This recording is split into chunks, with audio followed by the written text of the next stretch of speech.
Good morning class seventh. आज 7 नवंबर है।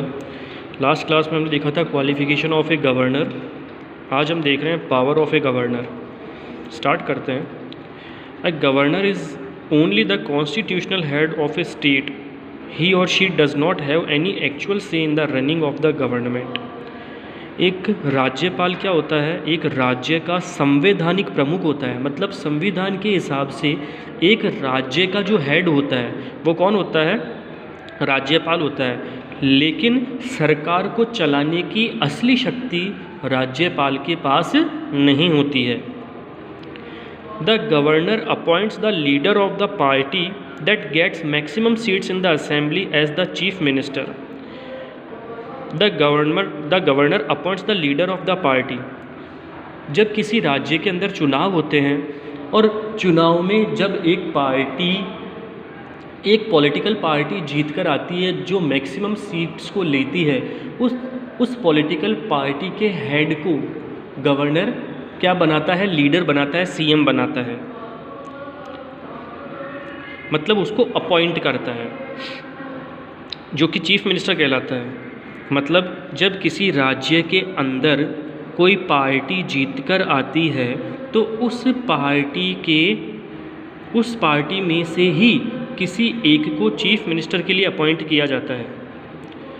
On the advice of the chief ministers the governor appoints the council of ministers certain high official etcetera. Chief minister की advice पे ही governor दूसरे विभागों के मंत्रियों को भी नियुक्त करता है या उनको शपथ दिलाता है। It is the governor who convenes और प्रोपगेट्स द असेंबली सेशन। यह गवर्नर ही होता है जो विधानसभा सत्र को आयोजित करता है या इसकी अध्यक्षता करता है। On the opening day the governor addresses the joint session of the legislature to brief them about the policies of the governor. उद्घाटन के दिन राज्यपाल विधायिका के संयुक्त सत्र को संबोधित करते हैं ताकि उन्हें सरकार की नीतियों के बारे में बताया जा सके। नेक्स्ट है, did you know the first women to become a governor of a state in India was Sarojini Naidu. She was the governor of Uttar Pradesh from 15 August 1947 till her demise on 2 March 1949। पहली वुमेन गवर्नर सरोजिनी नायडू थी, जो कि 15 August 1947 को उत्तर प्रदेश की governor बनी और इनकी मृत्यु तक ये गवर्नर रही और इनकी मृत्यु हुई 2 मार्च 1949 को।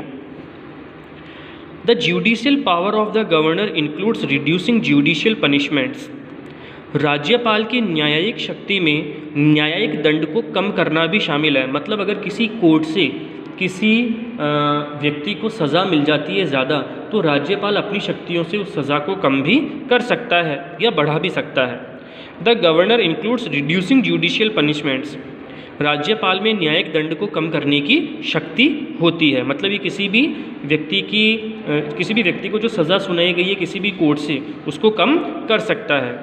The governor has discretionary powers like recommending presidents rule in the state. Governor के पास एक विवेकाधीन शक्ति होती है।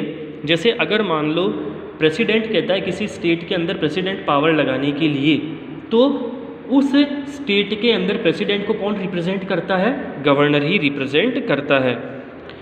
President's rule is imposed in a state when no political party has majority support in the assembly और if the ruling party is dismissed from the government for mismanaging the state.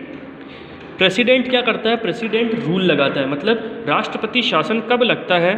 जब किसी state के अंदर कोई political party majority से elections जीतकर नहीं आती है, तब प्रेसिडेंट अपने रूल को लगा सकता है। या अगर मान लो कोई रनिंग गवर्नमेंट है और वह काम सही तरीके से नहीं कर रही है, तो प्रेसिडेंट उन्हें हटाकर भी प्रेसिडेंट का पावर लगा सकता है। If presidents rule is impose in a state, it is the governor who runs the state on behalf of the president.